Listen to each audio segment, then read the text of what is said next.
না, আমি সর্বতে প্রভু ঈশ্বর প্রশংসা ধন্যবাদ করি।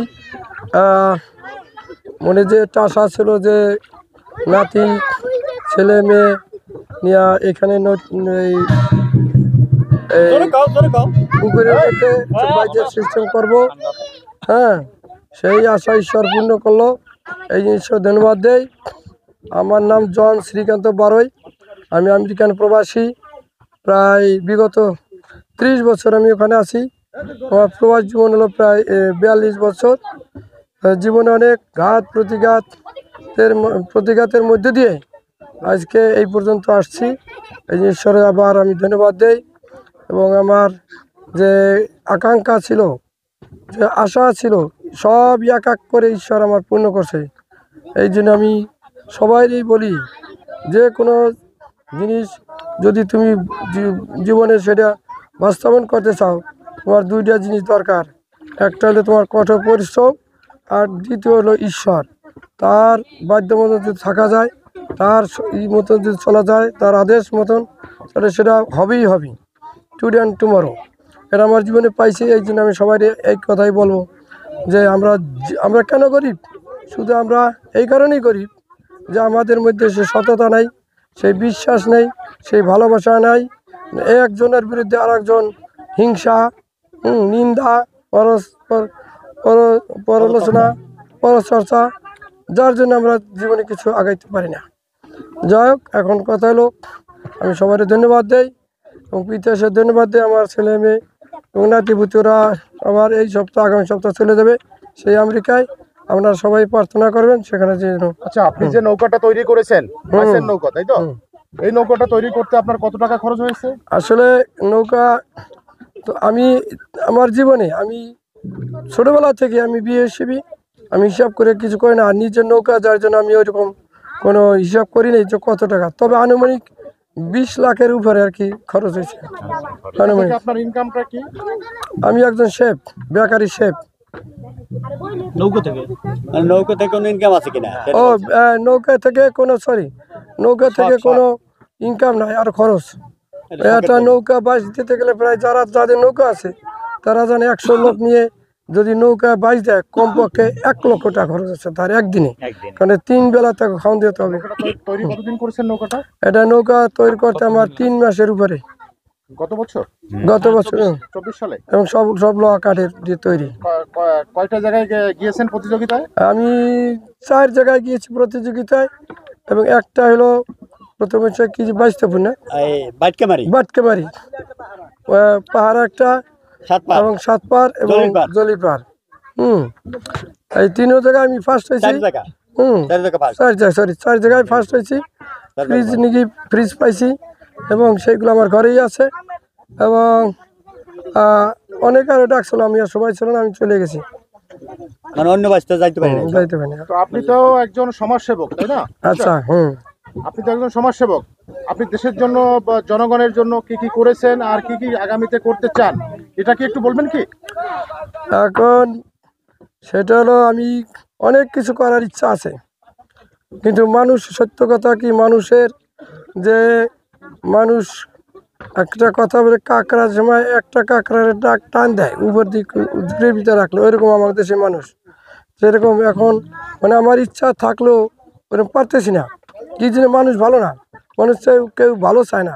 তবে আমার ইচ্ছা আছে, যত বাধা বিপত্তি আসুক না কেন, আমি ভালো কাজ করার চেষ্টা করব। আমার জীবন বেড়ে করে আসছি এবং আরও করব। যেগুলো জন্য আপনি কি করেছেন জনগণের জন্য, আমি আসলে এটা বলা উচিত না। কারণ কি, মানুষের সামনে বললে পরে এটা আমি তাদের কাছ থেকে বাহবা পাবো, কিন্তু এই বাহবা আমি পাইতেছি না। আমি ওই পিতা ঈশ্বর যারা, তার কাছ থেকে যেই বাহবা যদি পাই, ওইটি আমার অনেক কিছু আমি মনে করি। আমি বলবো না কত কি করি কি না করি। একটু যদি বলতেন। একটু বলবো কি? না বলেন তাহলে আমরা বুঝবো কিভাবে, দেশবাসী কিভাবে বুঝবে? একটু না, সেটা হলো কি না, আপনি যে প্রশ্ন করছেন ঠিক আছে। এখন যেটা আমি বেশি ভালোবাসি, মানুষের যে কষ্ট দুঃখ রুগী, অসহায় ব্যক্তির পাশে দাঁড়াই।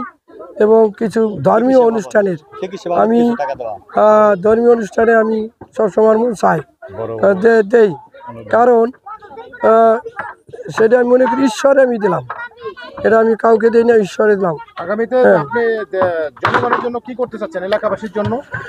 এলাকাবাসীর জন্য আমি যদি একটু বলতেন মিডিয়ার মাধ্যমে। আমার খুবই ইচ্ছা যে আমাদের এখানে গ্রামে কোনো ডাক্তারখানা কিছু নাই, মানে হঠাৎ করে মানুষ স্ট্রোক করে মারা যায়, ভালো ভালো লোক মারা যায়। তো এবং আমি আমার বাড়িতে আমার ইচ্ছা আছে যে একটা নার্সিং হোম অথবা ডাক্তারখানা, নার্সিং থেকে একটা ডাক্তারখানা করার খুবই ইচ্ছা।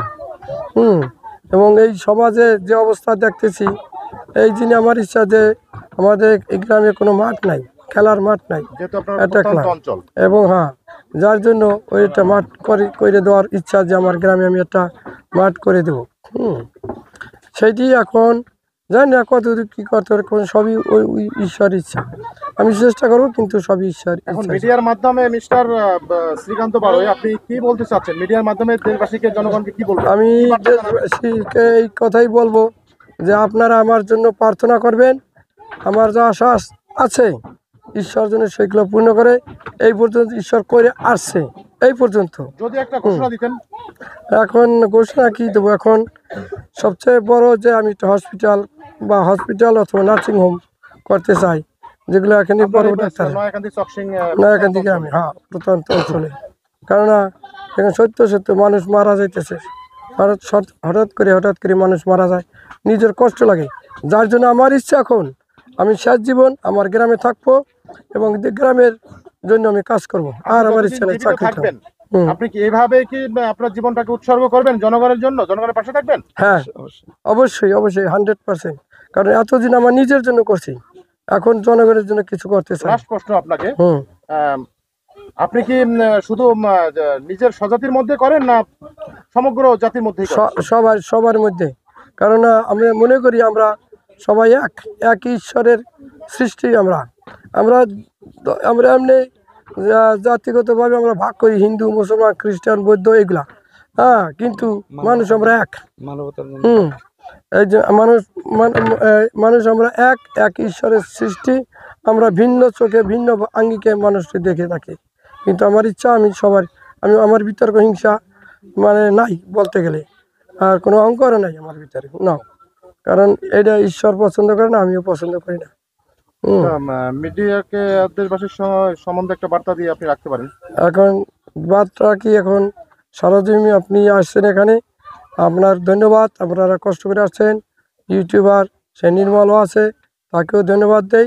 আপনারা এইগুলো তুলে ধরবেন, এবং আমার বিরুদ্ধে কিছু লোক আছে চক্রী মহল এবং কুচক্রী মহল, এবং তারা উঠে বেড়ে লাগছে। এটা ঈশ্বর কাছে প্রার্থনা করি যেন ঈশ্বর তাদের মন পরিবর্তন করে।